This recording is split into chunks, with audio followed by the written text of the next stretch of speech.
अस्सलामु अलैकुम वरहमतुल्लाहि वबरकातुहू।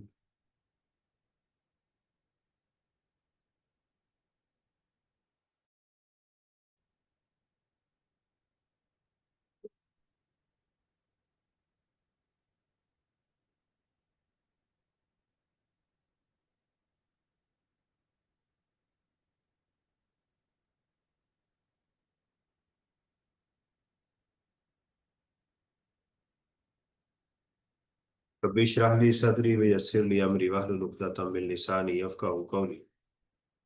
आज हम जो एरिया स्टार्ट करने जा रहे हैं, नॉर्मली एग्जामिनर इसमें से अराउंड 10 मार्क्स जो है वो पिक करता है।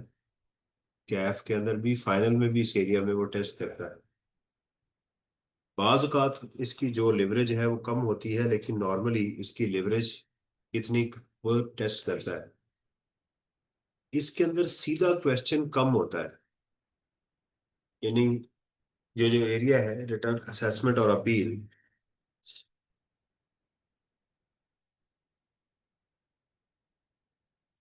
इसके अंदर वो बहुत कम ऐसी बात करता है कि जी असेसमेंट क्या होगी, अपील क्या होगी।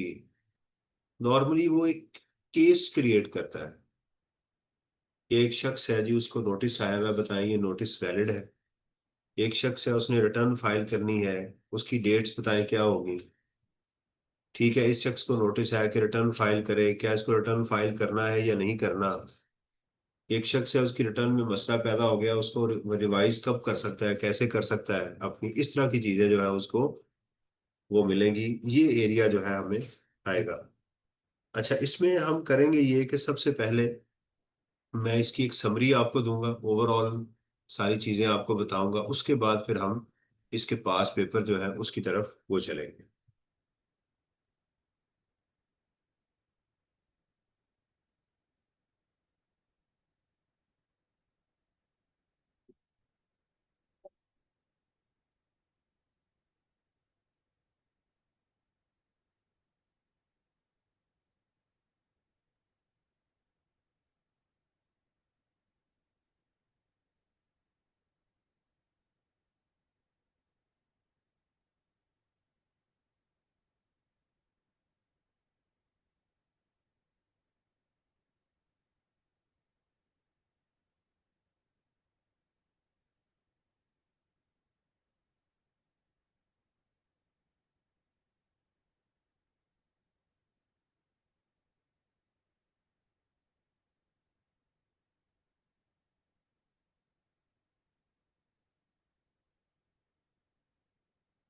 अच्छा जी, इसमें ये पूरा चैप्टर मैंने एक फ्लो की शक्ल में आपके सामने इसमें रखा हुआ है, ताकि पूरा एक उसका बन जाए।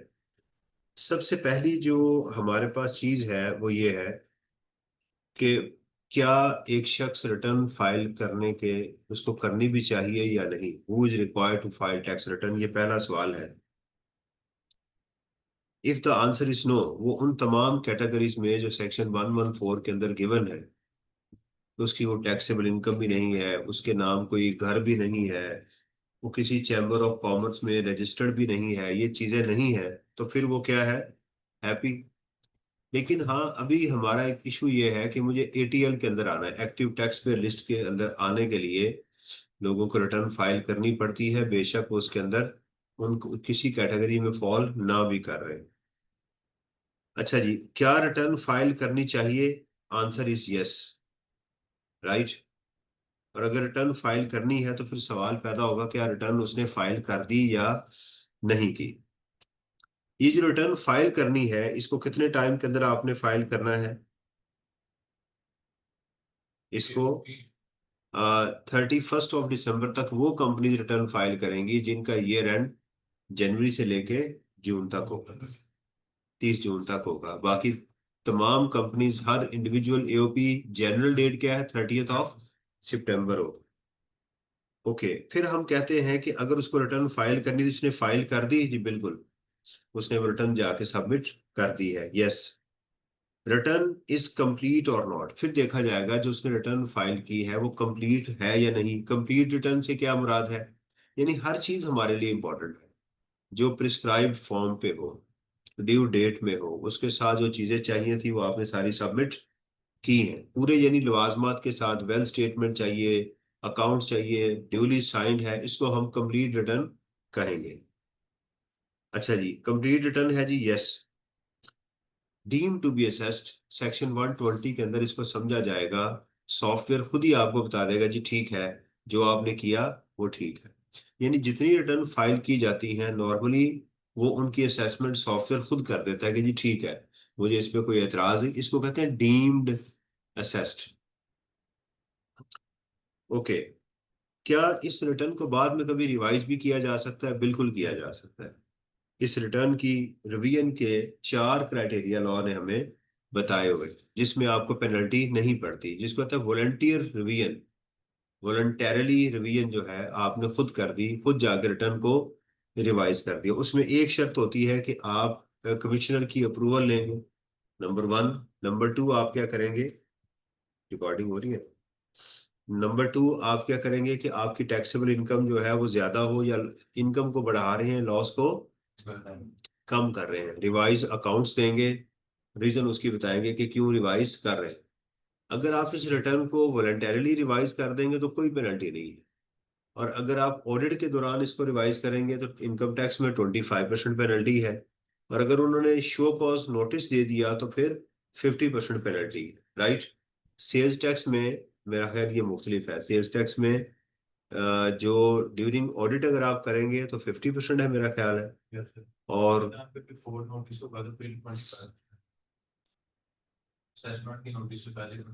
रिवीजन तो दोनों के अंदर जो है, अगर आप रिटर्न रिवाइज करेंगे तो पेनल्टी नहीं है। देखिए, जो टैक्स जमा करवाना वो तो करवाना ही है, पेनल्टी की बात की जा रही है कि उसकी जो पेनल्टी है, दोनों में, इनकम टैक्स और सेल्स टैक्स में, जो मुझे याद है वहां पर वॉलंटरली अगर रिवाइज कर देंगे तो उसमें कोई पेनल्टी नहीं है। फर्क सिर्फ एक स्टेज पे है कि इनकम टैक्स में 3 स्टेजेस है, उसमें 2 ही है। इसमें पहले 25% पेनल्टी है, फिर शो कॉज नोटिस पे 50% है, और उसके बाद 100% है। और वहां पर सेल्स टैक्स में मेरा ख्याल है कि 50 है और 100 है, देख लीजिएगा जरा, वो चेक कर लीजिएगा। हाँ जी। नहीं, 100 लॉ में लिखी नहीं है, लेकिन अगर आप उसको फिर भी शो कॉज नोटिस के बाद भी रिटर्न रिवाइज नहीं करते तो फिर ऑब्वियसली 100 पड़ जाएगी ना, पेनल्टी फिर पूरी आपको देनी पड़ेगी। अच्छा, किस सिचुएशन के अंदर आपको अप्रूवल नहीं चाहिए कमिश्नर की? कि एक तो ये सिचुएशन है कि आप विद इन 60 डेज अगर रिटर्न को रिवाइज कर देंगे तो आपको अप्रूवल नहीं चाहिए, राइट। और दूसरा ये है कि अगर आप अपनी इनकम को बढ़ाना चाहते हैं, लॉस को कम करना चाहते हैं, फिर भी अप्रूवल नहीं चाहिए। या 60 दिन गुजर गए और आपने एप्लीकेशन दी, कमिश्नर ने फिर भी उसको आपको हाँ ना नहीं की, तो फिर क्या होगा? आपको फिर भी इजाजत होगी, आप अप्रूवल के बगैर उसको रिवाइज कर सकते हैं। अगर कोई रिटर्न कंप्लीट है तो क्या उसका ऑडिट हो सकता है? जी बिल्कुल, उसका ऑडिट किया जा सकता है। इस ऑडिट को कौन करेगा? पिछले 6 सालों का ऑडिट किया जा सकता है, राइट। एफबीआर भी कर सकती है, और कमिश्नर इनलैंड रेवेन्यू भी कर सकता है। इसके अंदर आपने देखा होगा कि जब ऑडिट करते हैं तो कमिश्नर खुद भी कर सकता है, और एक स्पेशल ऑडिट पैनल भी मेरा ख्याल बना सकता है ना हमारा, वो भी बनाया जा सकता है। और एक जो है वो किसी कॉस्ट एंड मैनेजमेंट अकाउंटेंट या चार्टर्ड अकाउंटेंट को भी कह सकता है कि आप इसका ऑडिट जो है अपॉइंट करें, इसका करें, राइट। इस ऑडिट के दौरान वो आपकी क्या कर सकता है? अमेंडमेंट भी कर सकता है। क्या कर सकता है वो? अमेंडमेंट कर सकता है। अमेंडमेंट से मुराद है सेक्शन 122 के अंदर कि आपकी इनकम को बढ़ाया जा रहा है। यानी जब भी आप लफ्ज सुनेंगे अमेंडमेंट, तो इट मीन्स कि इनकम को क्या किया जा रहा है? बढ़ाया जा रहा है। अमेंडमेंट कितने सालों तक हो सकती है? जिस साल आपने रिटर्न फाइल की उसके 5 साल के बाद तक आप कर सकते हैं। यानी आपने अभी इस साल आज है, आज का डेट है हमारी 2 अगस्त है। टैक्स ईयर कौन सा है? 26। इस साल को छोड़ के, यानी ये साल और इसके बाद 5 साल, और ये भी उसमें शामिल होगा। और उसके बाद 5 साल तक मजीद क्या करते हैं कि वो आपकी अमेंडमेंट कर सकता है। कमिश्नर कितनी देर तक आपकी अमेंडमेंट कर सकता है?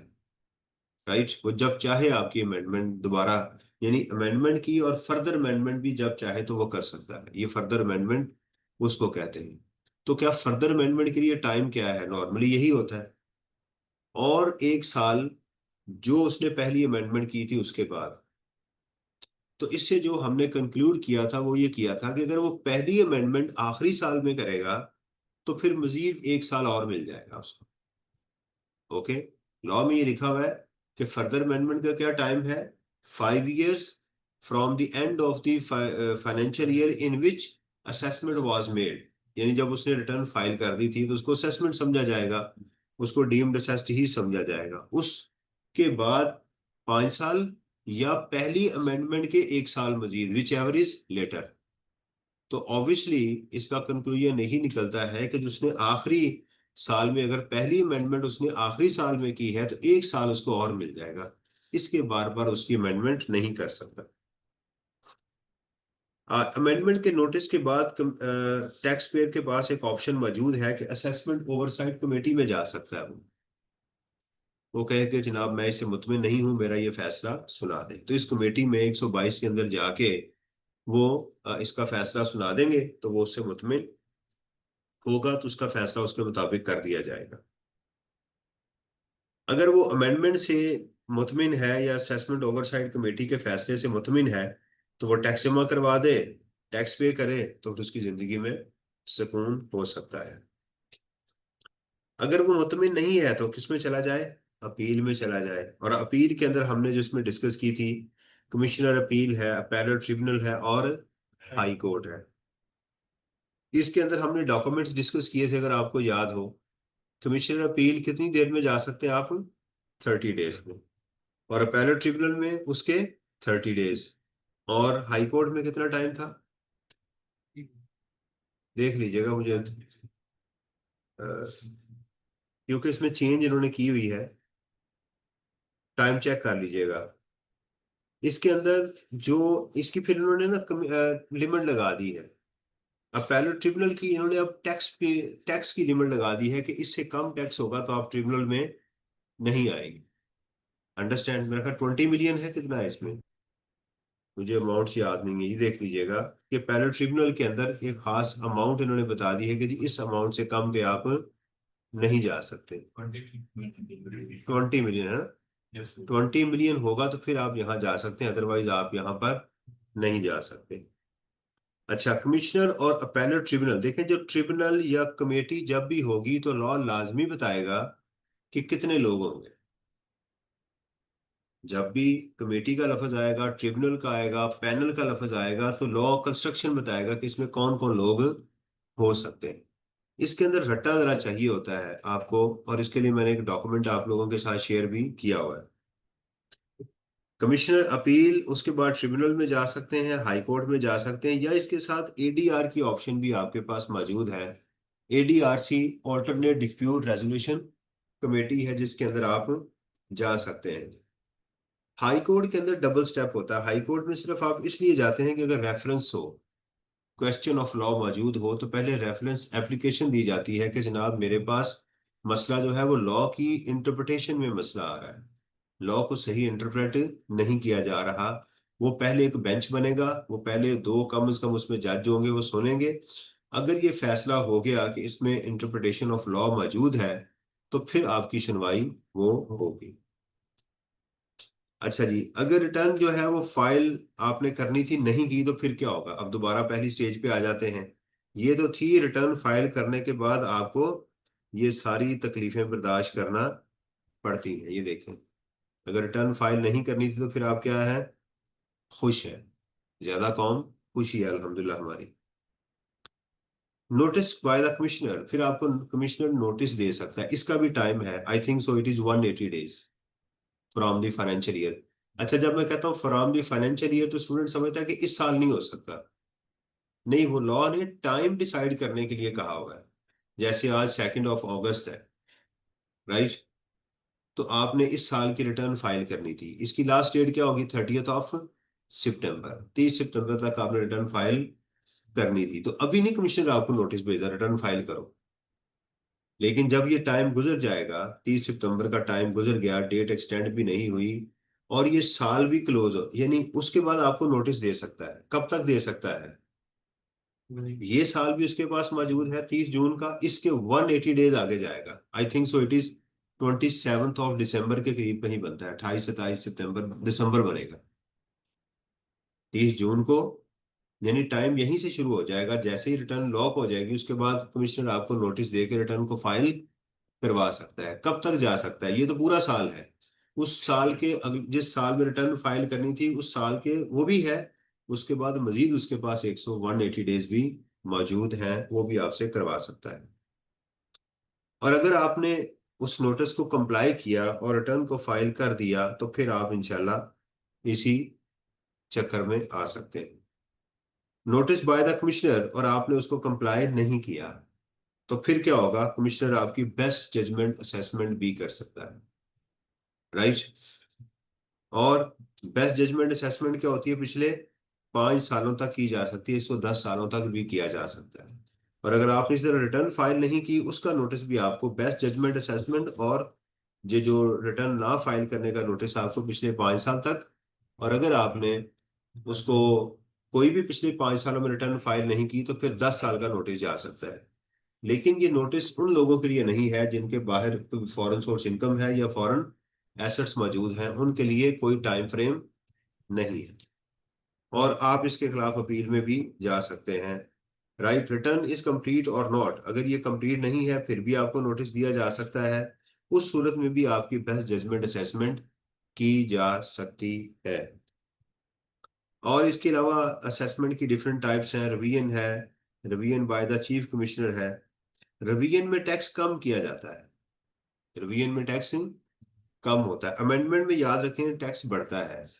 ये दो लफ्ज दोनों का मकसद चेंज करना ही है, अमेंडमेंट करना या रिवाइज करना बात एक ही है अंग्रेजी के अंदर। लेकिन रिवीजन जब होगी तो ये टैक्स पेयर के बेनिफिट के लिए होती है, और अमेंडमेंट जो है ये एफबीआर के बेनिफिट के लिए होती है।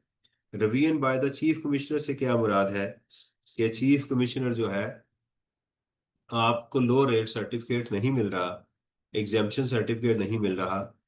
होता ये है कि हम लोग बाज बात हमारी इनकम एग्जाम्प्ट होती है, लोग फिर भी हमारा टैक्स काट रहे होते हैं, डिडक्ट करते हैं।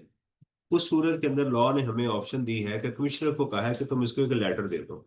अगर कमिश्नर मुझे वो खत नहीं देता, सर्टिफिकेट नहीं प्रोवाइड करता, तो फिर मैं चीफ कमिश्नर के पास जा सकता हूँ। और प्रोविजनल असेसमेंट क्या है? अगर कोई किसी का एसेट पकड़ा गया चोरी चुकारी, और चोरी से मुराद ये है उसने छुपाई हुई है कोई चीज और वो इम्पाउंड हो गई, तो उस केस के अंदर आर्जी तौर पर टैक्स वाले आपकी असेसमेंट कर देंगे। कारोबार बंद हो तो फिर आपको 15 दिन के अंदर अंदर उसका नोटिस जमा करवाना है। मेरा ख्याल है कि ये मैंने एक अच्छे तरीके से इसको रिवाइज कर दिया आपके सामने।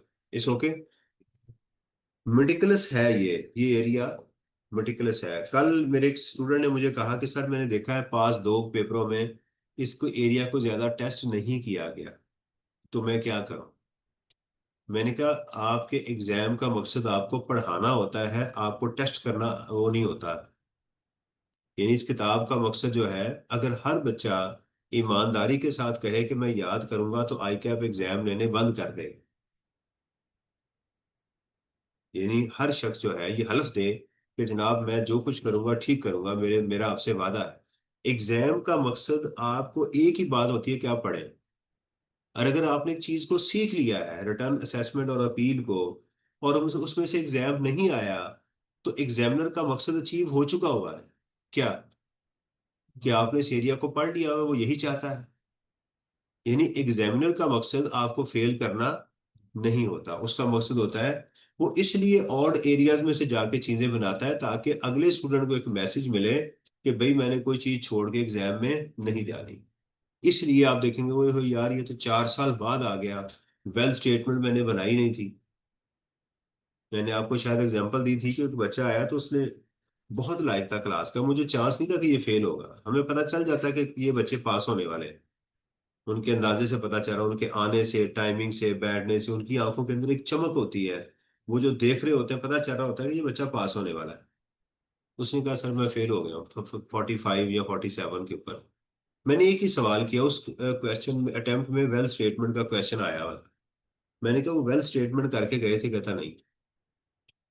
मैंने कहा पेपर में भी नहीं किया, कहता नहीं किया, पूरा क्वेश्चन छोड़ा है 10 नंबर का। राइट। 3-4 उसने रिवाइज की होगी किताब, उस एरिया को नहीं हाथ लगाया। क्यों? क्योंकि उससे पहले वो 5 साल 10 अटेम्प्टों में नहीं आया था, तो उसने सोच लिया कि अब ये आने वाला नहीं है, लाइट लिया उसे। इसलिए प्रोफेशनल स्टडी के अंदर हम किसी चीज को लाइट नहीं ले सकते। एग्जामिनर का मकसद है आप पढ़ें, आपका मकसद भी यही होना चाहिए कि यार ये चीज मैंने सीखनी है, मैंने ये चीजें सीख ली हैं और मैंने इसको याद कर लिया है, तो एग्जामिनर के मुताबिक आप पास, उसका जो मकसद अचीव हो चुका हुआ है।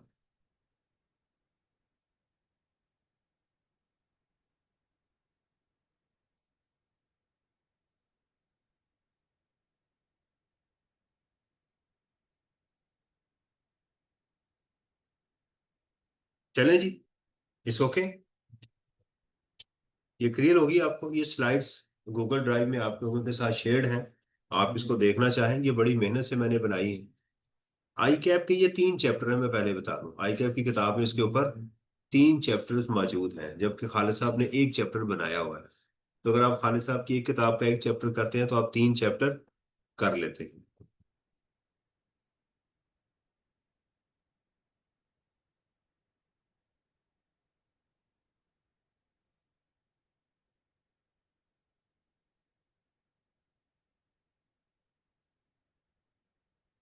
अच्छा, अब मैं जब ये चैप्टर ओपन करूंगा इसका, चैप्टर कौन सा है ये, रिटर्न असेसमेंट और अपील का? 17B। तो इसमें आपने मुझे डेट साथ साथ किताब से बेशक देख के अभी बता दीजिएगा, क्योंकि इसमें लाजमी नहीं कि मुझे हर डेट याद ही हो।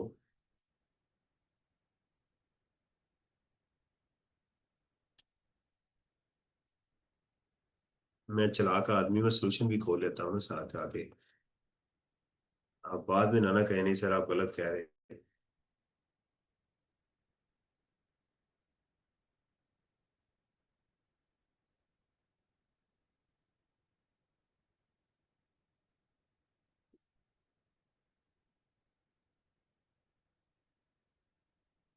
बिस्मिल्लाहिर्रहमानिर्रहीम, लाइन शुरू करें जी।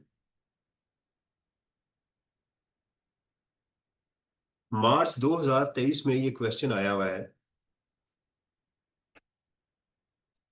स्टेट द प्रोविजन, प्रोविजन किसे कहते हैं, अब आप साथ साथ जवाब देंगे।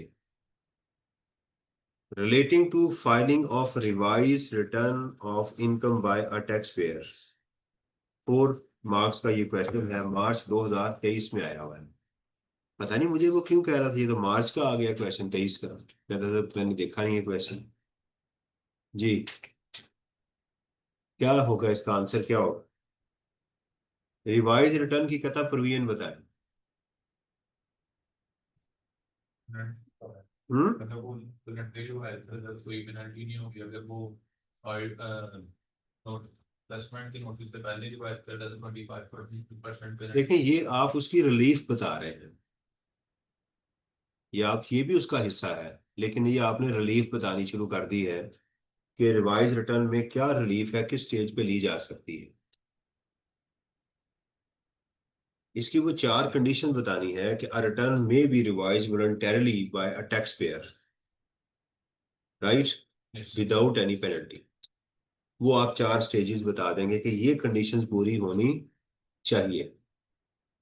सेल्स टैक्स के अंदर लॉ ने टाइम दिया हुआ है, गालबन 120 डेज का है। इनकम टैक्स में टाइम रिवाइज का नहीं है, देख लीजिएगा, मैं बार बार जब कहता हूँ ना देख लीजिएगा, तो आपने गौर से पढ़ना है।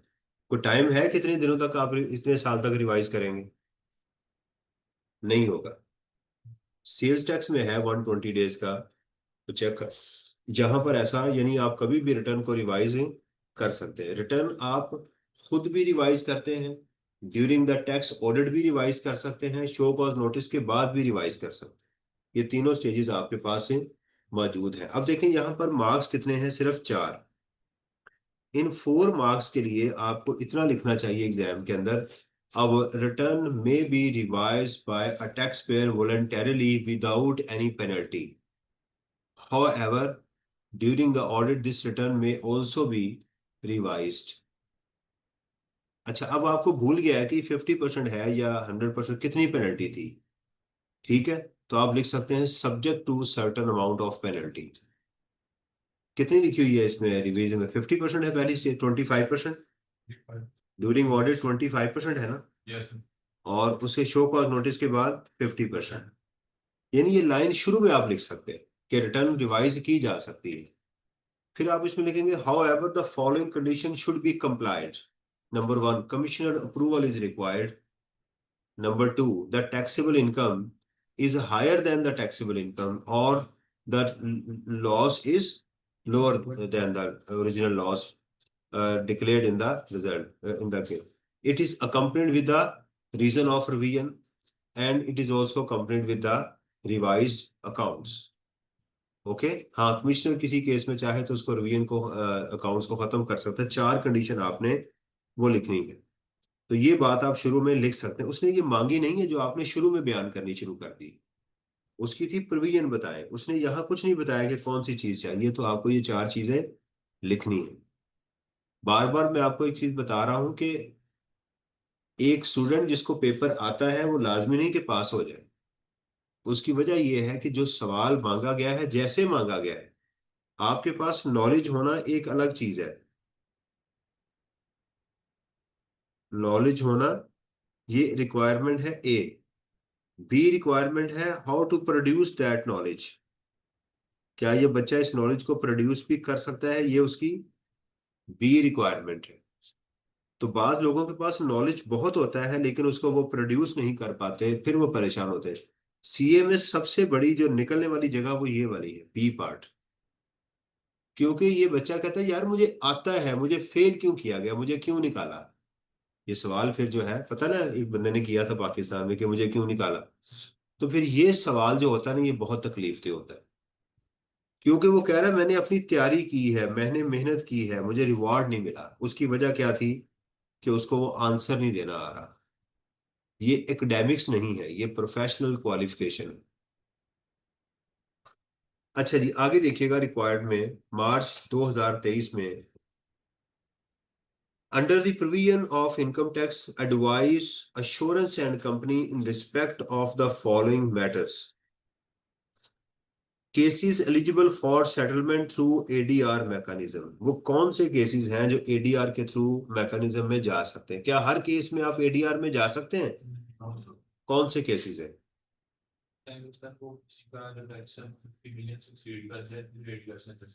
और वो एग्रीव्ड हो, सताया हुआ हो, और अपील में भी होना चाहिए। वो अपील में मौजूद, यानी आप डायरेक्ट एडीआर में नहीं जा सकते। आपको कमिश्नर ने 122 का नोटिस भेजा है अमेंडमेंट का, आपका दफा हो गई, आप डायरेक्ट एडीआर में चलेंगे। वो एडीआर वाले कहेंगे किधर भाई, किधर घुसे आ रहे हो, वो जी इससे मैं बड़ा तंग हूँ। क्यों तंग हो भाई? आज मेरी बेटी की बर्थडे थी, मुझे नोटिस भेज दिया इसने। कहेगा ये क्या बात है? उसको आपने बताया था कि आज मेरी बेटी की बर्थडे है? पहले उसके पास जाओ, अगर वो तुम्हें तंग करे तो फिर मेरे पास आना। यहाँ पर ये भी एक कंडीशन है। और इसकी एडीआर की कमेटी की कंपोजिशन क्या होगी, इसमें कौन कौन से लोग शामिल होंगे? याद है ना, एक टैक्स पेयर हो सकता है, चीफ चीफ कमिश्नर होगा, और एक तो हाई कोर्ट का रिटायर्ड जज जो है वो सबसे टॉप पे था, उसको लेंगे, चीफ कमिश्नर को लेंगे। टैक्स पेयर उन चार लोगों में से, पैनल में से एक बंदा भी चूज करेगा। याद है? ये आप इसमें कंपोजिशन में लिखेंगे। अच्छा, अब एक 5 नंबर का ये क्वेश्चन है। अगर कोई स्टूडेंट यहाँ पर एडीआर की प्रोसीडिंग लिखनी शुरू कर दे, कितनी देर में फैसला होगा, वो एडीआर जो वो करेगी क्या, अगर वो इससे मुतमिन होगा तो उसको कमिश्नर को एडवाइस तो बताना पड़ेगा, तभी जाकर कमिश्नर इसका फैसला सुनाएगा। तो क्या करेगा?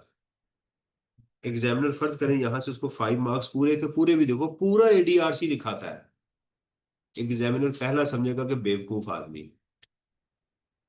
मैंने इसे दो बातें पूछी थी कि केसेस कौन से हैं जो एलिजिबल हैं, और दूसरी बात पूछी इसकी कंपोजिशन क्या है, इसने मुझे ये जवाब देना था। तो इसके पास नॉलेज है लेकिन क्या कर रहा है, ये गलत काम कर रहा है। देखिएगा। अच्छा, आप कहते हैं सर मैंने सोल्यूशन पढ़ा तो उसके अंदर बहुत लंबा चौड़ा लिखा हुआ था। उतना पेपर में प्रोड्यूस नहीं कर सकते मेरे लाल। इतना सारा आप 3 नंबर के लिए, ये तो छापा है ना, ये तो लॉ का सारा छापा मारा हुआ है। आप लिख सकते हैं इतना? नहीं लिख सकते। आप जब कंपोजिशन लिखेंगे, FBR may appoint a committee within 15 days of receipt of such application comprising, ये लिखने की क्या जरूरत है? फॉलोइंग इज द कंपोजिशन, आप ये लिखेंगे। नंबर वन क्या है? अ रिटायर्ड जज not below the rank of high court. ठीक है, बस इतनी बात ठीक है। आप इसमें लिखेंगे the chief commissioner in revenue having jurisdiction over the case. खाली इतनी बात भी लिख देंगे तो काम चल रहा है। A person nominated by the tax payer, चौथा भी था कि तीन थे? मेरा ख्याल चार लोग थे, देखिएगा जरा, देख लीजिएगा। इन तीनों में से कोई एक बंदा जो है टैक्स पेयर भी चूज कर सकता है। बस इतनी बात आपने कंपोजिशन में लिखनी है। इतना सारा परेशान नहीं होना, इतना लंबा आप लिख भी नहीं सकते पेपर में। ये है जी कंडीशन। एन एग्रीव्ड पर्सन, सताया हुआ, उसकी लाइबिलिटी कितनी हो? 50 मिलियन या उससे ज्यादा, या वो रिफंड रिफंड के लिए कोई अमाउंट नहीं है। ये टैक्स लाइबिलिटी का केस है। अगर रिफंड आप लेना चाह रहे हैं, देखिए यहाँ लफ्ज और लिखा हुआ है, ये बंदा भी अप्लाई कर सकता है, ये भी अप्लाई कर सकता है। जो अपने डिफॉल्ट सरचार्ज या पेनल्टी से वेवर चाहता है वो भी अप्लाई कर सकता है। यहाँ लिखने की, देखिए ये इन दोनों में से एक जगह और लिखना था। वालेकुम अस्सलाम। अच्छे दिन देख के मुझे बड़ी खुशी हुई। मैं तो ऑर्डर देख के बड़ा खुश हुआ। लेकिन तो खाली हाथा में फेर नहीं होती। मैं नहीं नहीं, बस आई। Any other specific relief required to, तो इन चारों केसेस के अंदर आप इसमें जा सकते हैं। इस ओके, कुछ समझ आ रही है चीजों को कैसे आपने वो प्रेजेंट करना है? एक स्टूडेंट ने, मैंने बताया ना, मुझे कहा था कि सर मुझे इससे तशफ़ी नहीं हो रही इस चैप्टर से। तो उसकी तशफ़ी का हल यही है कि इसको जरा, जब तक पास पेपर नहीं करेंगे उस वक्त तक तशफ़ी नहीं होगी। ले जी, advise the requirement of filing of return and tax treatment of the above two कलसून। इस सिर्फ रिक्वायरमेंट को पढ़ के क्या समझ आ रही है? क्वेश्चन किस तरह का होगा, थोड़ा सा मैं आपकी एबिलिटी को चेक करना चाहता हूँ।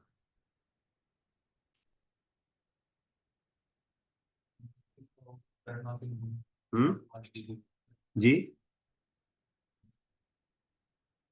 इसको एडवाइज देखें, advise the requirement of filing of return of income and tax treatment of the above to Kalsoom. Kalsoom को बताएं ऑफ द अबव, अबव में कुछ होगा, इधर कुछ लिखा होगा, उसके मुतालिक जो है कलसूम को बताएं। जिनके वो कंडीशंस वगैरह जिन पे कुसुम पूरा उतरेगी, जिसकी बदौलत वो। हाँ, अब कलसूम या तो आपका बॉस हो सकता है, या आपसे आपका बॉस है कि यार ये केस है, बताओ इनके लिए क्या करना है। एक बात कंफर्म है कि इसमें सेक्शन 114 की बात की जा रही है, 114 की, किन को रिटर्न फाइल करनी और किन को रिटर्न फाइल नहीं करनी। यहाँ एग्जामिनर ने स्टेट बात नहीं पूछी, list down the person who are required to file the tax return, बल्कि उसने केस बनाया, उस केस में से आपकी जजमेंट चाह रहा है।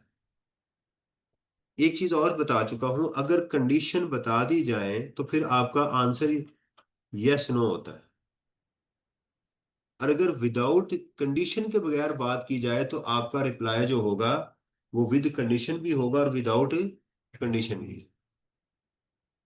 जैसे, क्या पाकिस्तान में हर सिटीजन को, एक बंदा है वो सिटीजन ऑफ पाकिस्तान है, वो रेजिडेंट है या नहीं है? बताएं। डेज नहीं, उसने स्टे नहीं बताया पाकिस्तान में। तो आपके दो जवाब होंगे कि अगर उसके 183 डेज पाकिस्तान में पूरे हो रहे हैं, और अगर उसके पाकिस्तान में 183 डेज पूरे नहीं हो रहे, और या वो किसी गवर्नमेंट का एम्प्लॉय तो नहीं है, राइट, या वो किसी और मुल्क का, तो क्योंकि उसने आपको ओपन कर दिया, बताया कुछ नहीं। लेकिन अगर वो कंडीशन बता दे, डेज बता दे, तो फिर आप अगर ये सारे जवाब देंगे तो आप बेवकूफ होंगे, फिर आपको यही जवाब देना है उसके दिन कैलकुलेट करके। ओके, अब ये जहन में रखें, कोई कलसूम है कोई, ये कलसूम कोई मर्द भी हो सकता है, औरत भी हो सकती है, नॉर्मली औरतें होती हैं। तो कलसूम को आपने एडवाइस करना है, कोई जजमेंट आपसे मांगी जा रही है, और सेक्शन है आपके पास 114। पढ़ें और बताएं क्या समझ आई है मुझे।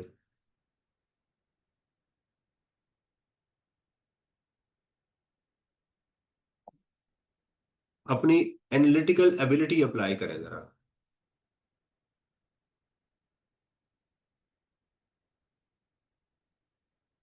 अच्छा, ट्यूसडे को इसका टेस्ट है, इसी चैप्टर का। आज का दिन और कल का दिन आपने तसल्ली से इसको तैयार करना है। 10 नंबर लॉक करने मेरा बेटा, अच्छी तरह। 3 हिस्से इसके, रिटर्न, असेसमेंट और अपील हैं, वो आपने कंप्लीट करने हैं। देखें अपने जहन में इसका आइडिया से किताब खोल के करें, लेकिन पहले आंसर देना सीखें कि इसका रिप्लाई क्या होगा।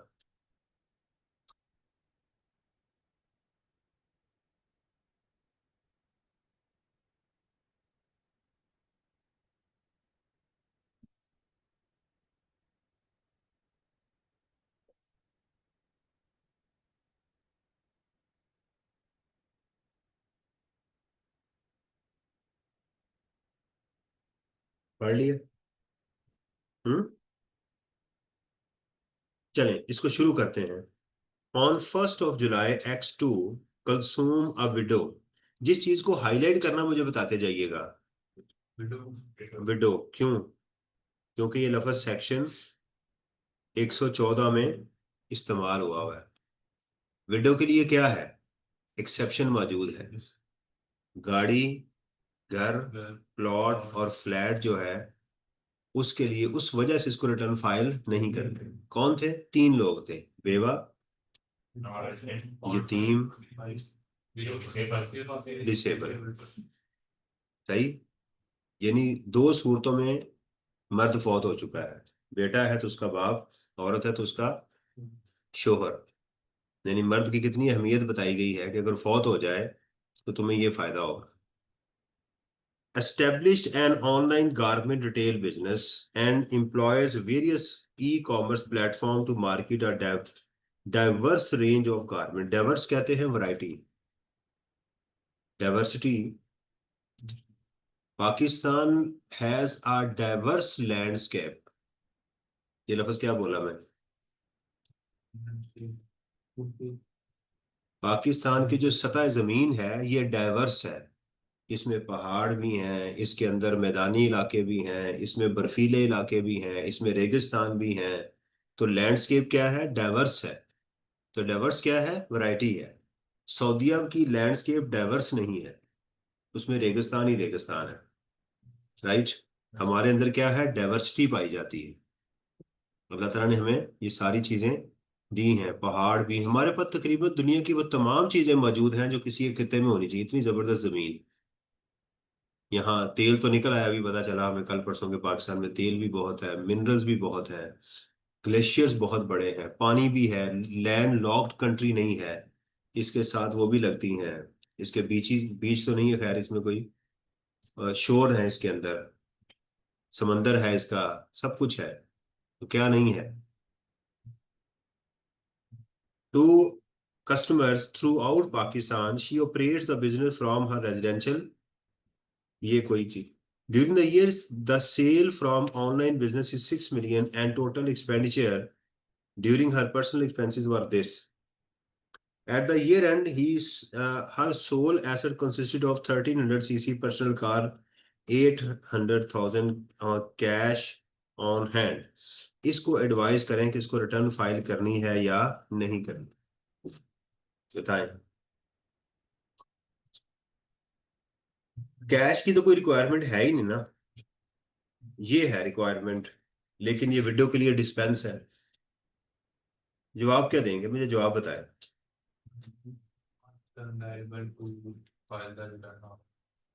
क्यों? सेक्शन 4114 के अंदर से एग्जाम है कि जिस बंदे के पास 1300 सीसी से ऊपर या 1300 सीसी की गाड़ी है, या फिर वो विडो है, या नहीं, बंदे का आपने नाम ले लिया, बंदा कौन? आपने कहा किसी बंदे के पास। हाँ? उनके पास है, वो पहले कंडीशन था, आगे फिर नहीं बेटा, ये कंडीशन आपने सारी नहीं बतानी, यही तो जवाब देना है आपने। यहाँ आपने ऑर्फन का लफ्ज नहीं इस्तेमाल करना। आपने विडो है उसने बता दिया, आपको लॉक कर दिया है। अब आप यहाँ ऑर्फन का लफ्ज, पूरी प्रोविजन क्रिएट करेंगे। अब आपने जो प्रोविजन देनी है सिर्फ कंज्यूम की बतानी है जिस पे एप्लीकेबल है, यही तो जवाब सीखना है, यही तो आंसर आपने देना है। यही आप टेस्ट में भी गलती करते हो। क्या बताएंगे? देखिए बताएं जरूर प्लीज, गलत ही बताएं, परेशान ना हो कि मैं बता रहा हूं तो मैं गलत बता रहा हूँ। गलत बताएंगे तो आपकी तस्हीह होगी। जी भाई क्या बताएंगे?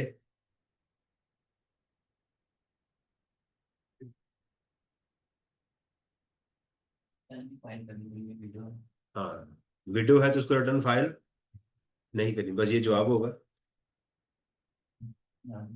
देखिए मेरी बात सुने, आप उसको बताएंगे कि although a person who has 1300 cc car he is required to file a return, but this is not the case with the widow. Widow is not required to file the tax return if she has a car of 1300 cc. However, she was required to file her tax return subject to the condition that his business has a taxable income. The data shows that his taxable income is 200,000, यानी 60 लाख में से ये minus करें 200,000 which is BTL, below tax limit.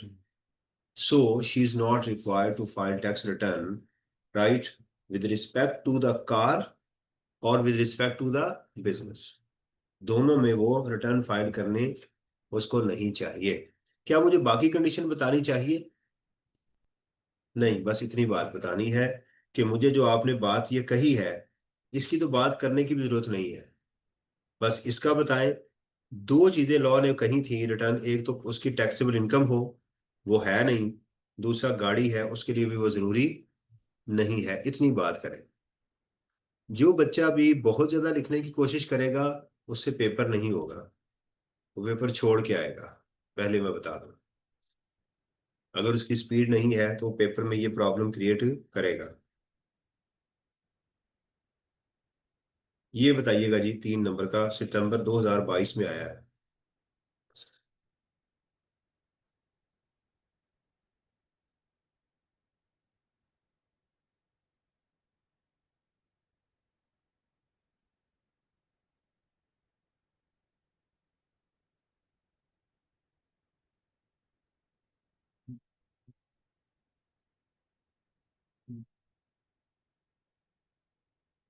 मेरा ख्याल ये section 120 और section 121 है।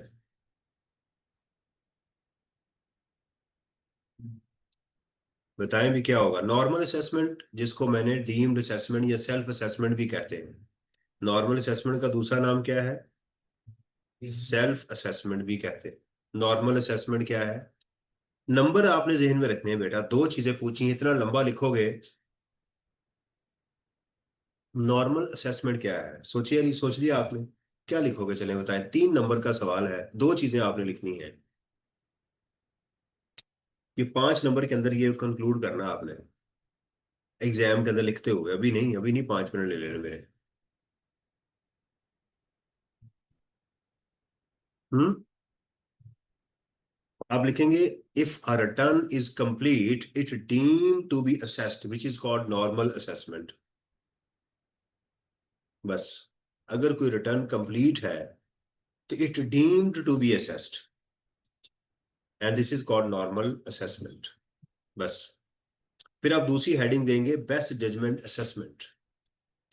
If a person who was required to file the tax return does not do so, or his return is not complete, or who is unable to file his wealth statement, और तीसरी चीज क्या है? Documents मांगे जा रहे हैं, 3 चीजें इसमें लिखी हुई थी।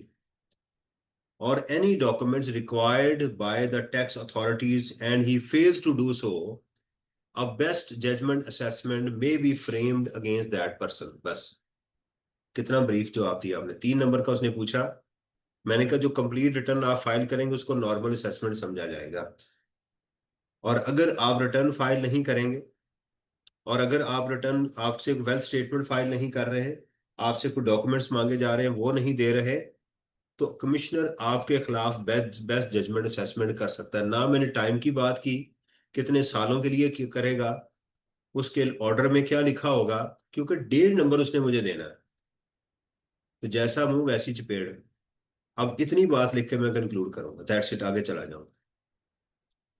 एग्जामिनर को ये मैसेज मिलेगा, सेंसिबल आदमी है, इसको ये आता है, इसको ये आता है, लेकिन इसने मुझे जवाब उतना दिया जितना मैंने इसे मांगा था।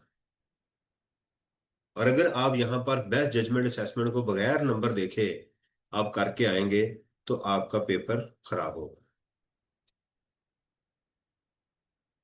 ले जी,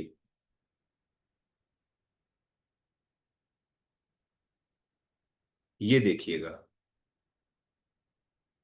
3 और 2, 5 नंबर का क्वेश्चन है, मार्च 2022 में।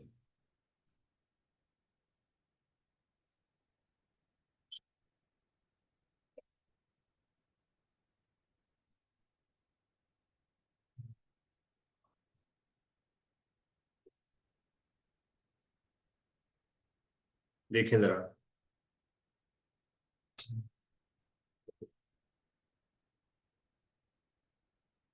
एक स्टूडेंट कहता है कि सर वो सिलेबस कंप्लीट हो गया, अब आप क्या कर रहे हैं। मैंने कहा यही तो काम है जिसने आपको पास करवाना है, और वो यही आप लोग बेवकूफी कर रहे हैं कि आप इसको छोड़ रहे हैं। आप अपने ईमान से बताएं, जितना भी पढ़ के है, जब तक आप मेरे साथ इसको नहीं पढ़ेंगे आपको क्या समझ आएगी। यही चीज पास करवाने वाली है जिसको स्टूडेंट नॉर्मली। बॉटल नेक क्या होती है बताया था आपको, कहां पर है बॉटल नेक, किस बेस कैंप के पास है, फोर्थ, चौथे बेस कैंप के पास है। वही आखिरी होती जहां से लोग वापस हो जाते। ये यही बॉटल नेक है। देखो, आइडेंटिफाई द ड्यू डेट, पहले इसको पढ़ते हैं। रिक्वायरमेंट, आइडेंटिफाई द ड्यू और last date of filing of आरएल्स tax return in respect of the following. Filing of tax return for the year ended 30 June 2000, इसकी डेट बताएं। Filing of tax return for transitional period, filing of tax return for the special. बड़ा जबरदस्त question है। Date बताएं, date आपके जहन में क्या है।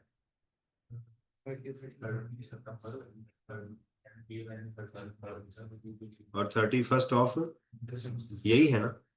अगर तो ये कंपनी ना हुई तो आप चुप करके इसको काट दीजिएगा। अगर कंपनी ना हुई तो फिर तो क्या होगी, हर सूरत में नॉर्मल ट्रांजिशनल स्पेशल के लिए एक ही डेट होगी, वो होगी 30th। अगर कंपनी हुई तो फिर आपको ये डेट भी साथ में लिखनी पड़ेगी। असूल क्या मैंने बताया है कि सबसे पहले अगर आपका न्यूमेरिकल मौजूद है तो उसका फॉर्मूला लिखें, उस फॉर्मूले की मिसिंग सारी जो इंफॉर्मेशन गिवन है वो लिख लें, फिर आपको पता चलेगा मिसिंग इंफॉर्मेशन क्या है, और वहां तक आप पहुंच जाए। असूल मैं आपको बता रहा हूँ। देखें, ये टैक्स का पेपर करने के बाद मैं आपको इस बात की गारंटी दे सकता हूं कि आपको सीए करने का मजाज समझ आ जाएगी। क्योंकि ये पेपर होता है कंप्यूटर के बाद पहला पेपर जिसमें आपने लिखना होता है। अगर आप इसको करना सीख गए तो फिर आपको आइंदा, क्योंकि इसमें थ्योरी भी है, इसमें न्यूमेरिकल्स भी है, तो मैं अल्हम्दुलिल्लाह दोनों जगहों पर आपकी प्रैक्टिस करवा रहा होता हूँ। रियासत limited is a manufacturing company with effect from, क्या मैन्युफैक्चरिंग कंपनी का कोई लॉ में लिखा है डेट के साथ इसका कोई ताल्लुक बनता है, इसका हमारी डेट के साथ कोई ताल्लुक। With effect from 1st July RL is considering to change its tax year from normal to special year ending on 31 अब ये बात जरा गौर से देखिएगा, नॉर्मल से कैलेंडर ईयर में जा रही है वो। हमारा फाइनेंशियल ईयर कैलेंडर ईयर नहीं है, हमारा फाइनेंशियल ईयर कहाँ से स्टार्ट होता है, नॉर्मल 1 जुलाई से 30। तो कैलेंडर ईयर वो फाइनेंशियल ईयर से कैलेंडर ईयर में अडॉप्ट करना चाहती है ये कंपनी है, उसके लिए हमें इन तीनों का बताना है कि अपनी नॉर्मल रिटर्न कब फाइल करेगी, अपनी स्पेशल रिटर्न, ट्रांजिशनल और स्पेशल रिटर्न कब फाइल करेगी। इसके लिए हम चलते हैं। तो सबसे पहले हम उसका नॉर्मल ईयर ड्रॉ करते हैं, वो है जी 1 जुलाई 22 टू 20, पहले इसको डिसाइड, ये है नॉर्मल, इसका टाइम फ्रेम क्या होगा?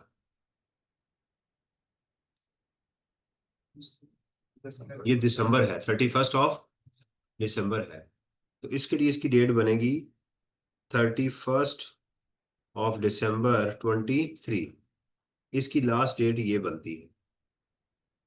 अब ये नॉर्मल टैक्स ईयर में से स्पेशल टैक्स ईयर में जा रही है, इसका स्पेशल टैक्स ईयर जो हो रहा है वो स्टार्ट कब हो रहा है? 1 जनवरी 2024 से लेके 31 दिसंबर 2024 तक इसकी डेट डिसाइड कर लेते हैं, राइट?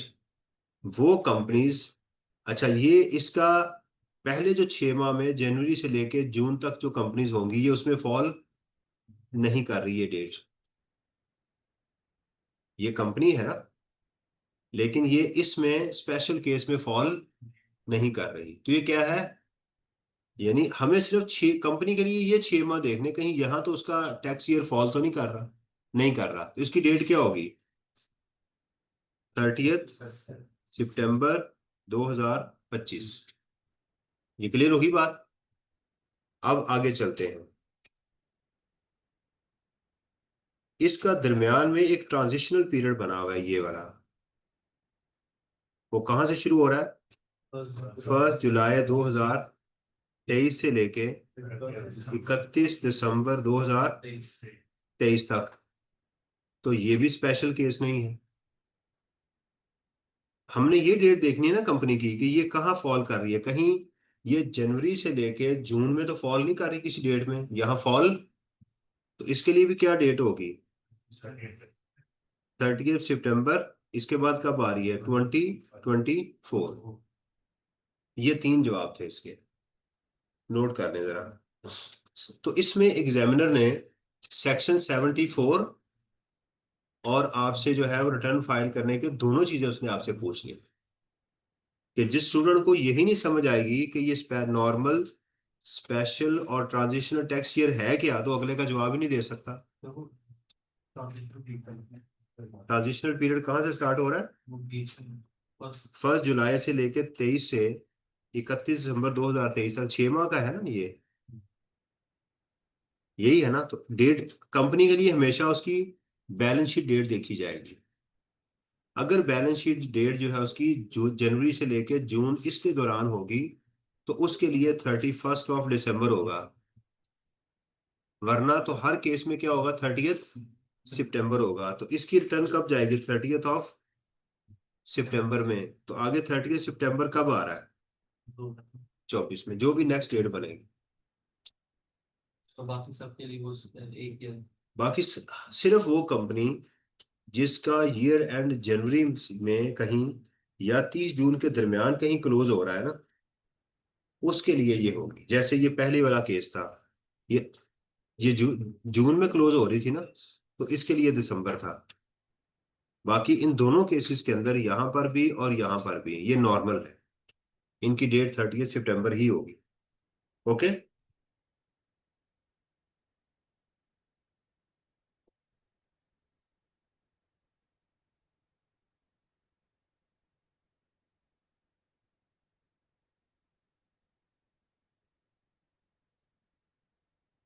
क्वेश्चन किया क्वेश्चन नंबर छोड़ दिया है? सही पार्ट वाला किसने? डिस्कस किया हमने नहीं किया। लोड कर लिया ये? सही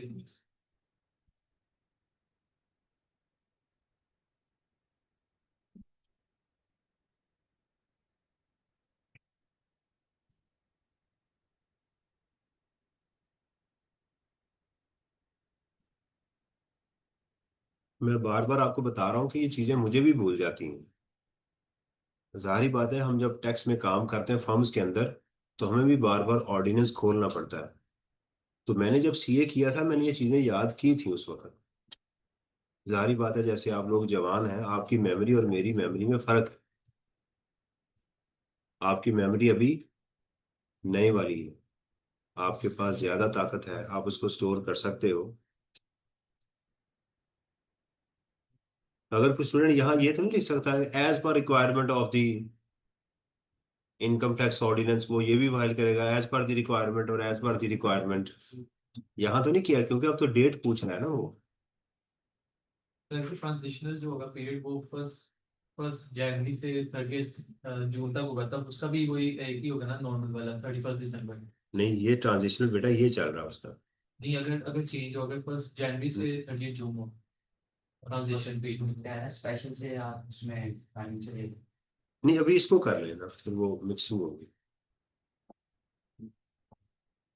अच्छा जी, assume that RL has changed its tax year from normal special and filed a tax return for relevant tax year as discussed above. Change its tax year. Identify the last date of amendment of assessment related to normal and first special tax year. क्या बात, 122 भी उसने पूछ लिया। कहता ये बताएं commissioner इसको इन दोनों सालों का नोटिस कब तक दे सकता है, अमेंडमेंट का नोटिस। अच्छा जो अमेंडमेंट का नोटिस होता है ना ये हमेशा 30 जून को ही क्लोज होता है, ये बात याद रखें। इसके आगे आपने साल लिखना होता है। इसकी लास्ट डेट क्या होती है, 30 जून, क्योंकि नॉर्मल के अंदर इसने क्लोज होना होता है। ये बात ध्यान में रखिएगा।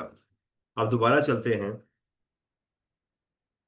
अब देखिएगा, अब इसके लिए अमेंडमेंट के लिए ये डेट जो है ना वो हमारे लिए इंपॉर्टेंट होती है, ये वाली और ये वाली।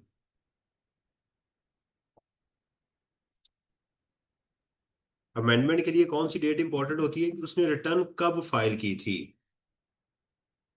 क्या कहा, रिटर्न उसने, यहां पर देखिएगा, और जब उसने रिटर्न फाइल की थी वो साल कब क्लोज हो रहा था, उसका फाइनेंशियल ईयर क्या है, इस डेट को आपने लॉक करके ये करना है। ठीक है, क्या हुआ, आप उसके टैक्स ईयर से कहां तक पहुंचे, उसकी लास्ट डेट तक पहुंचे कि जब कब उसने रिटर्न, ये वाली जो है डेट ये कब क्लोज हो रही है, 31/12/2023 के बाद ये आ रहा है 30 जून 2024 से 1 जुलाई 2023। इसके बाद आपने 5 साल गिनने हैं। इसी तरह ये है 30 सितंबर 2025, इसके बाद 30 जून कब आ रहा है, 30 जून 2000, इसके बाद आपने 5 साल गिनने।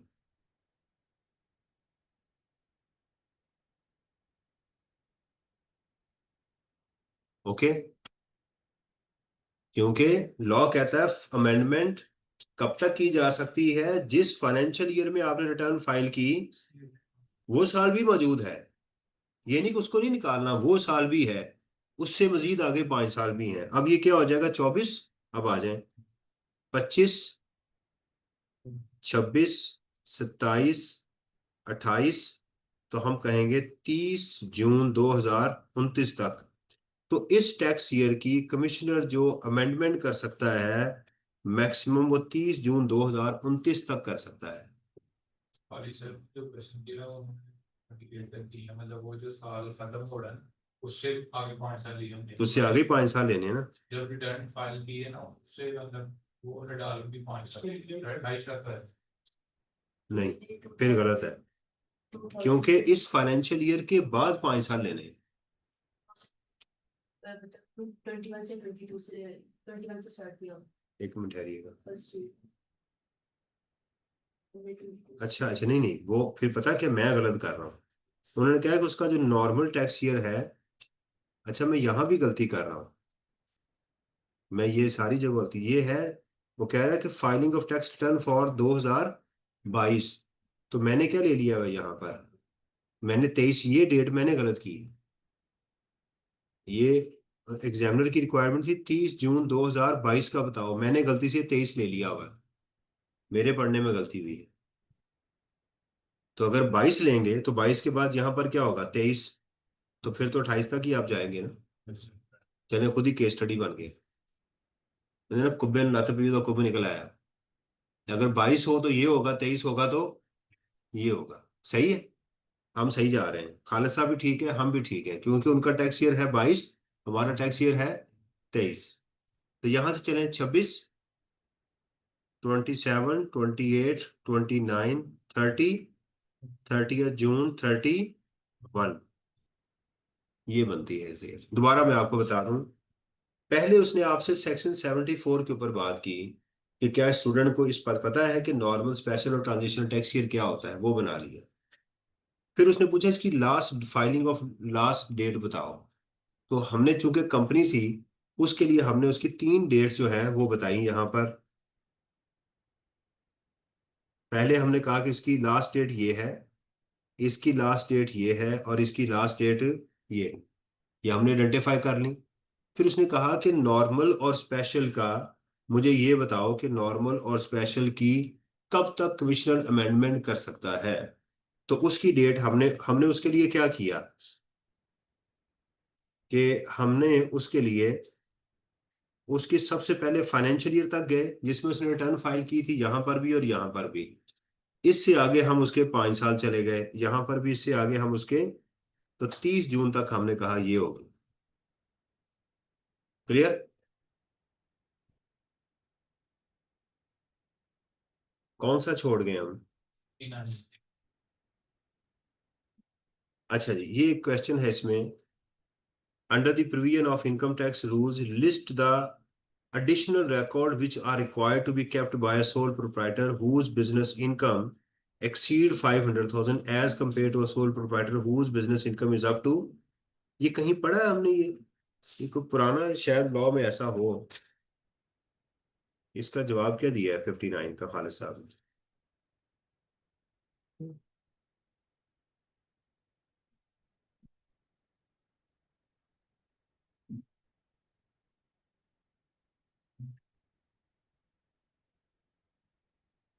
हाँ, ये शायद आई कैप की बुक में कहीं ये बात उन्होंने लिखी हो कि जिसका 5 लाख बिजनेस इनकम हो उसके लिए, in case of wholesaler, distributor, dealer, commission agent where a single transaction exceed 10,000, the name आप उसका बताएंगे, कस्टमर के नाम बताएंगे, कैश बुक, बैंक बुक रखेंगे, general ledger, annual summary of receipt, sales, payment, purchase, वो सारी जो आप सेल परचेज नहीं करते, पूरा record. Single transaction exceed 10,000 with the name and address of the payee। Taxpayer deals in purchase and sale of goods, quarterly inventory, stock in trade, showing description, quantity and sale।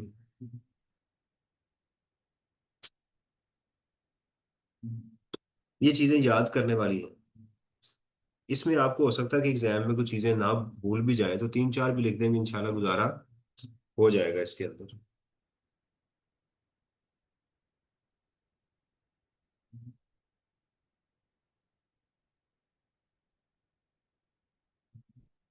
ले जी, March 22,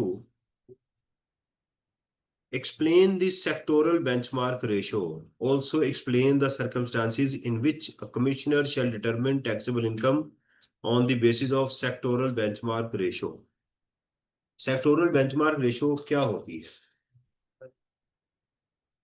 benchmark नहीं नहीं नहीं,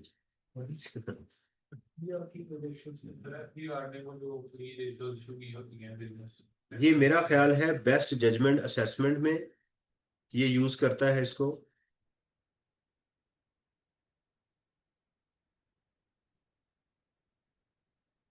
और audit के दौरान भी इसको करता है वो।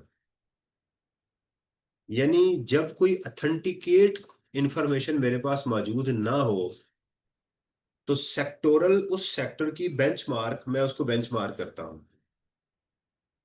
मैं उसको बेंचमार्क करता हूं। एक आदमी शालम मार्केट के अंदर उसकी दुकान है,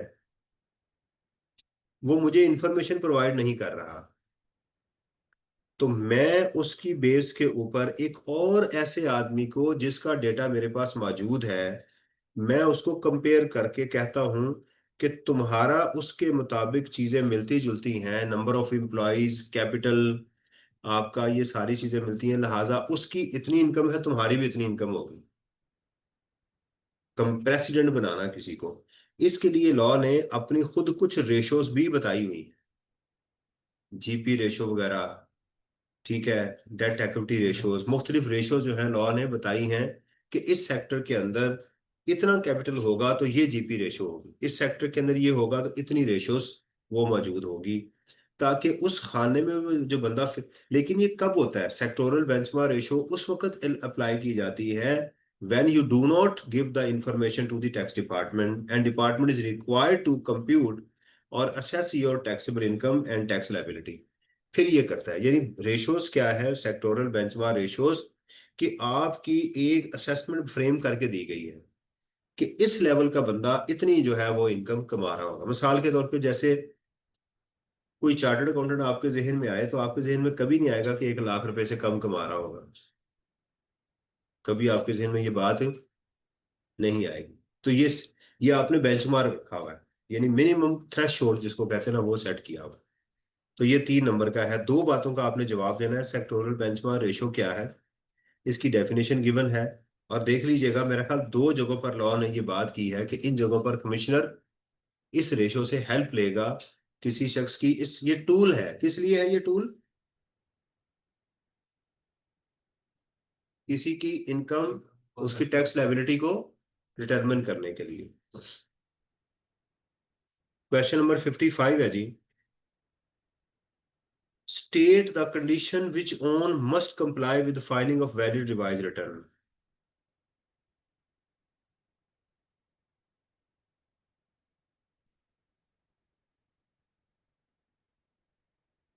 किस चीज के ऊपर लेके जा रहा है आपको? रिवाइज टैक्स रिटर्न के ऊपर लेके जा रहा है। On has discovered an error in his annual income tax return which was submitted on the due date. Now he intends to file revised return voluntarily. क्या कह रहा है वो? स्टेट दी कंडीशन, ये बात उसने पूछी। वो 4 कंडीशन लिख दें जी। 60 days। हाँ, कि वो अगर वो नहीं, 60 डेज तो बेटा तब लिखेंगे अगर कमिश्नर की अप्रूवल के साथ लिखेंगे, वरना तो आप सादी बात ये लिखेंगे, first of all the following conditions are required to file the revise the return. Number 1, he needs the commissioner approval. However, this approval is not required if he files a return within 60 days। अगली बात नहीं करेंगे, ठीक है? फिर आप बताएंगे हाँ, reason of revision will be filed, revise accounts required to be attached, right. वो जो 3-4 कंडीशन है आप ये बातें लिख देंगे। यहां ये नहीं लिखेंगे बिफोर ऑडिट। तो कहेगा मैंने तुम्हें कहा है वॉलंटरली कर रहा, तुम ऑडिट में कहाँ चले गए? तो क्वेश्चन टू क्वेश्चन देखें, चीजें वही हैं लेकिन थोड़ा सा चेंज हो रही है। Thank you. ये जी क्वेश्चन नंबर 54 आ गया आपके पास। Explain the definite information. ये कहां पड़ी थी? सोचें। ये पड़ी थी आपने सेक्शन 122 में अमेंडमेंट के अंदर। कमिश्नर किसी को 122 का अमेंडमेंट का नोटिस भेज सकता है अगर उसके पास डेफिनेट इंफॉर्मेशन हो, मुकम्मल।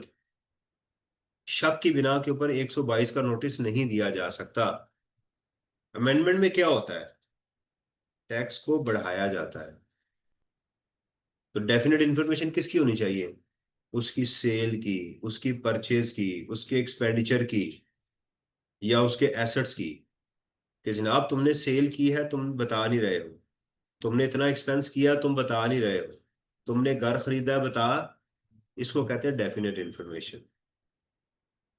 आगे है discuss whether commissioner is empowered to make further amendment in the assessment order issued on this.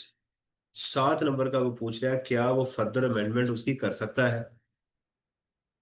जब फर्दर अमेंडमेंट का पूछ रहा है, डेट बता रहा है, तो इट मींस कि वो आपको अमेंडमेंट उसने ऊपर कहीं बताई होगी कि उसने अमेंडमेंट की है।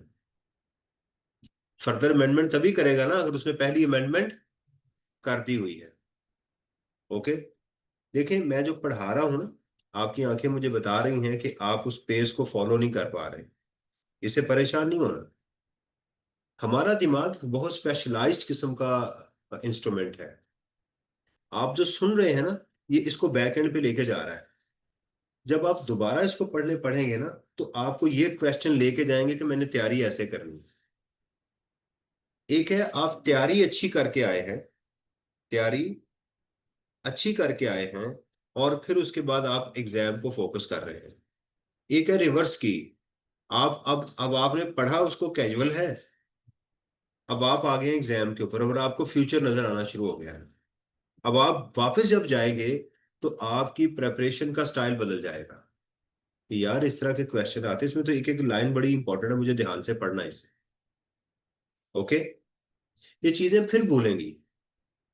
एग्जाम में जाके आपको ऐसे फील होगा कि अब मुझे कुछ भी नहीं आता, ये बस जजमेंट असेसमेंट क्या होती है, ओए होए मुझे तो आता ही नहीं है, यार ये नॉर्मल असेसमेंट क्या होती है, ऐसे होगा। लेकिन फिर दिमाग उसको पिक कर लेगा। तो इसलिए इस बात से आपने परेशान, वो क्या कहते हैं, माली दा कम पानी लाना ते भर भर मशका पावे, मालक दा कम फल फूल होना लावे या। यही आप सल्लल्लाहु अलैहि वसल्लम की सुन्नत रही है कि आप सल्लल्लाहु अलैहि वसल्लम ने अपनी जिंदगी में पूरी मेहनत की है। कल मैं अपने हाफिज साहब ने दुआ की कि या अल्लाह अ, गजा में मुसलमानों की मदद फरमा, तो मैंने उनको नमाज के बाद पूछा कि जो आप दुआ मांगते हैं ये सही है? मैंने कहा सही है। मैंने कहा वो कैसे, क्या आप सल्लल्लाहु अलैहि वसल्लम ने ऐसे दुआ मांगी है कि आप यहाँ दुआ की है, आपने एयर कंडीशन में बैठे हुए हैं, अभी अपने रूम में चले जाएंगे वो भी एयर कंडीशनर है, आप खाना खाएंगे अपने बच्चों के साथ रहेंगे। उनको बात समझ आ गई। तो मैं क्या कह रहा था कि तैयारी क्या की है हमने उनकी मदद करने की।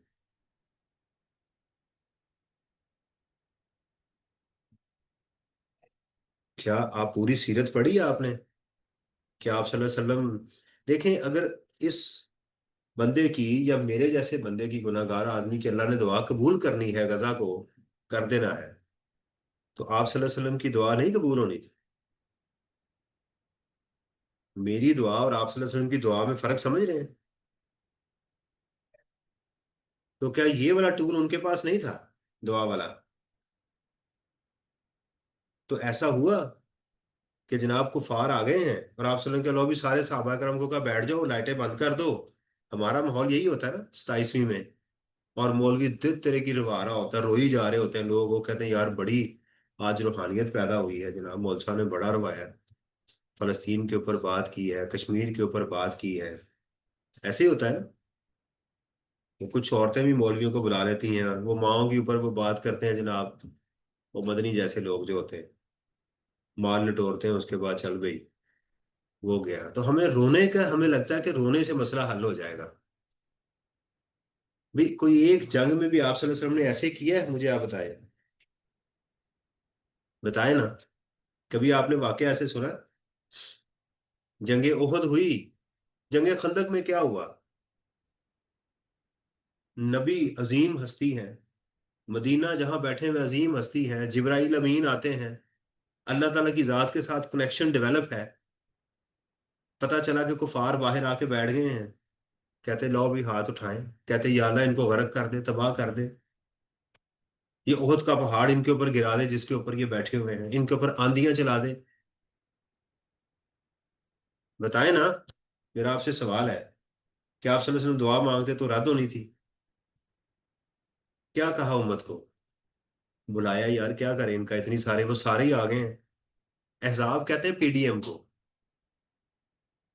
पीडीएम को हिजब, हिजब होता है जत्था। बहुत सारे जत्थे क्या हो गए, इकट्ठे हो गए। जैसे आजकल सारे इकट्ठे हो गए हैं ना पाकिस्तान को बचाने के लिए हम लोग, तो उसको अहजा हिजब कहते हैं, एक गिरोह को। और अहजाब बहुत सारे गिरोह जो है वो सारे इकट्ठे हो गए। इस वक्त भी पाकिस्तान यही है ना, पाकिस्तान बचाने के लिए सारे गिरोह जितने जो 75 सालों से चलाते आ रहे हैं इस मुल्क को, आज क्या हो गए, वो सारे इकट्ठे हो रहे हैं कि यार मुल्क तबाह ना हो, उसको बचाने के लिए। तो पीडीएम जो है समझ लें ऐसे है। तो क्या आपने दुआ की? क्या किया? पूछा कि भी क्या करना है इनका, लड़े तो कहाँ लड़े, इनके साथ लड़ना मसला। तो हज़रत सलमान फारसी ने रजी अल्लाह ताला, उन्होंने क्या कहा कि भी इतने लोगों के लिए हमारे पास यही हाल होता था कि हम घड़े खोद देते थे। तो एक तरफ यहूदी हैं, पीछे जो है वो रास्ता ही ऐसा है, वहां से तो कोई आ ही नहीं सकता, संगलाग चटाने हैं, ये रास्ता खुला है, तो यहाँ हम खंदक खोद देते हैं, अंदर बैठ जाएंगे, ये आएंगे, जो भी इधर आएगा हम उसको मार लेंगे। ऐसे ही हुआ है ना, खंदक खोदी गई, सारा कुछ किया गया। तो वहां भी तो यहूदी थे ना, वहां भी तो काफिर थे जैसे आज है। 1 अरब से ज्यादा मुसलमान है। तो ये तरीका जो है मुनासिब नहीं है। एक बंदा बाहर खड़ा था, मैंने कहा किस लिए, वो डिब्बा लेके, जी हम चंदा ले रहे हैं। मैं कहा किस लिए चंदा कर रहे हैं? गजा के लिए। मैं कहा इन पैसों से क्या करेंगे? कहते जी इन पैसों से हम दवाई जो है वो उनके लिए पहुंचाएंगे, मेडिसिन पहुंचाएंगे। मैंने कहा यार कभी ऐसे हुआ है कि आप सल्लल्लाहु अलैहि वसल्लम ने देखा हो कि मुसलमानों को मारा जा रहा है और कहा कि यार इनको मारने दो अच्छी तरह, जब ये जख्मी हो जाएंगे, इनकी टांगें वगैरह टूट जाएंगी, बुरे हालात हो जाएंगे, तो फिर हम इनके लिए दवाई के लिए पैसे इकट्ठे करें? क्यों जी? ऐसा हुआ कभी? नहीं हुआ ना। तो फिर हम क्या दुआएं मांग रहे हैं? अल्लाह को धोखा देने की कोशिश कर रहे हैं जी। फर्दर अमेंडमेंट, बात कहां से कहां पहुंच गई। Star garments had filed it's tax return for the year 2015 on 30 सितंबर 2015 को उसने रिटर्न फाइल की। अगर स्टार लिमिटेड ने अपनी रिटर्न फाइल की है 30 सितंबर 2015 को, तो इसका ईयर एंड जो है वो जनवरी या जून में कहीं नहीं हुआ होगा। कंफर्म है कि ये स्पेशल केस में नहीं है। यानी दूसरे अल्फाज में कहेंगे कि इसके पास स्पेशल टैक्स ईयर है। इसके पास क्या है? क्योंकि जिस कंपनी का नॉर्मल टैक्स ईयर होगा उसकी नॉर्मल डेट नहीं होती। क्योंकि अगर उसकी नॉर्मल डेट होगी 30 जून 2000 कोई भी हो, तो उसकी फिर 30 सितंबर नहीं होगी, कोई ना कोई इसका स्पेशल टैक्स ईयर ही होगा। अमेंडमेंट और फर्दर अमेंडमेंट की डेट क्लोज 30 जून को होती है, ये भी मैं डिसाइड कर चुका हूं। On 25 January 2021 the commissioner on the basis of definite information issued a notice under section 122 to SGL for audit of books of account for tax year 2015। सही है। The accountant informed the chief executive officer that the audit for the tax year had already been conducted in 2019 and an amendment assessment order was issued by the commissioner on 24/2/2020 को वो file कर चुका हुआ है। Okay, ये बात clear हो गई। अब आपसे पूछा जा रहा है कि उसने जो आपको दोबारा अमेंडमेंट के लिए कहा है वो इसका ऑर्डर इशू कर सकता है या नहीं कर सकता। पहली बात इसका जवाब ये है कि कमिश्नर के ऊपर कोई ऐसी नहीं है। अगर कमिश्नर आपकी अमेंडमेंट की है तो दोबारा भी आपकी फर्दर अमेंडमेंट की जा सकती है। सेक्शन 122 उसको मना नहीं करता, उसको मना। हाँ, ऑडिट के लिए ये बात मौजूद है कि अगर किसी का टैक्स पेयर का आपने पिछले साल ऑडिट किया, आप दोबारा भी करना चाहते हैं तो आपको परमिशन लेना पड़ती है। लेकिन ये तो 2019 में हुआ है, तो अब दोबारा फौरन तो नहीं ऑडिट हो रहा ना। एक चीज तो ये है। लेकिन क्या ये टाइम फ्रेम ठीक है? हमें डेट देखनी, जिसको नोटिस का मिला है ये देखिएगा, इस डेट को आपने लॉक करना और देखना है कि क्या यहां तक उसकी फर्दर अमेंडमेंट हो सकती थी या नहीं हो सकती थी। चलें इसका टाइम देखते हैं। इसका अमेंडमेंट का टाइम कहां से शुरू होता है? जिस साल उसने रिटर्न फाइल की थी। अमेंडमेंट का टाइम देखना हो तो उसकी ड्यू डेट को देखा जाता है और उससे 30 जून तक चले जाए। तो इसका 30 जून कब क्लोज हो रहा है? पहला 30 जून 2016। पहले आप अमेंडमेंट तक जाएं, अमेंडमेंट 16, उसके बाद 17, 18, 19, 20 और 30 जून 21 तक उसकी अमेंडमेंट हो सकती थी। अगर तो उसने पहली अमेंडमेंट इसी साल में की है, इस साल में, तो फिर उसकी फर्दर अमेंडमेंट का टाइम था 30 जून 2022। और अगर उसने उसकी अमेंडमेंट इससे कहीं पहले की है तो फिर फर्दर अमेंडमेंट का टाइम यही है।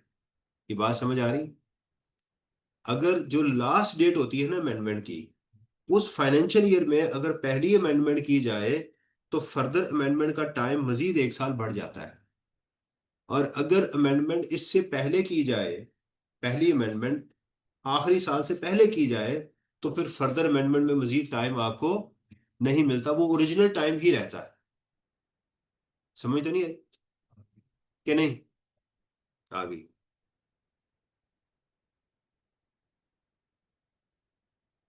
ओके, अब देखते हैं कि उसकी पहले जो उसको नोटिस पहले अमेंडमेंट की गई थी 2019 में, 2000, इसका मतलब इस साल तो नहीं की गई, तो फर्दर अमेंडमेंट भी यहां तक ही हो सकती थी। अब नोटिस कब गया है उसको? 25/2/2021 को, इससे पहले है ना, तो ये सही है, ये उसकी डेट सही है। तो आप इसमें ये लिखेंगे discuss whether the commissioner is empower. देखिए नंबर यहां पर है 7, उसने कहा डिस्कस करें। अब यहां आप डिस्कस करेंगे, right, the time for the further amendment is the 5 years from the end of the financial year in which the return first assessment was made।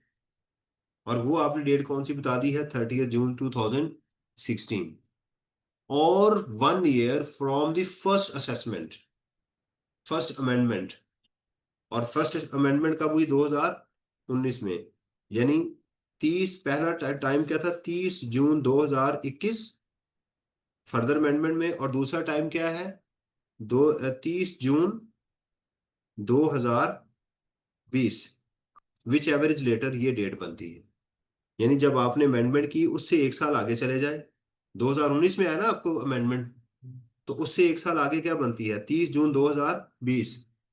और 5 years from the financial year in which the original assessment was made. और वो original assessment कब की गई थी? 30 जून 2016 को। और उससे 5 साल आगे चले गए हम यहां तक। तो विच एवरेज लेटर कौन सी डेट है? तो आप बताएंगे so the last date for the further amendment is 30 June 2021। So the notice issued by the commissioner on 25 of Feb 2021 is valid. तो पहले आप बताएंगे डेफिनेट इंफॉर्मेशन क्या होती है, फिर आप ये वाली चीज बताएंगे। Yes, yes. ये पढ़ेंगे इससे आगे।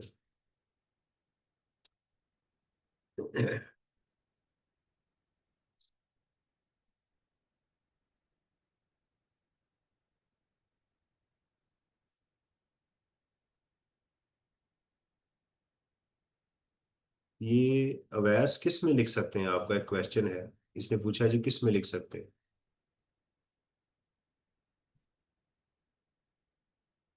क्वेश्चन पढ़े जरा, फिर इसको दोबारा उसको भी डिस्कस करते हैं। 5 मिनट की ब्रेक करने, जरा इसको देख भी लें।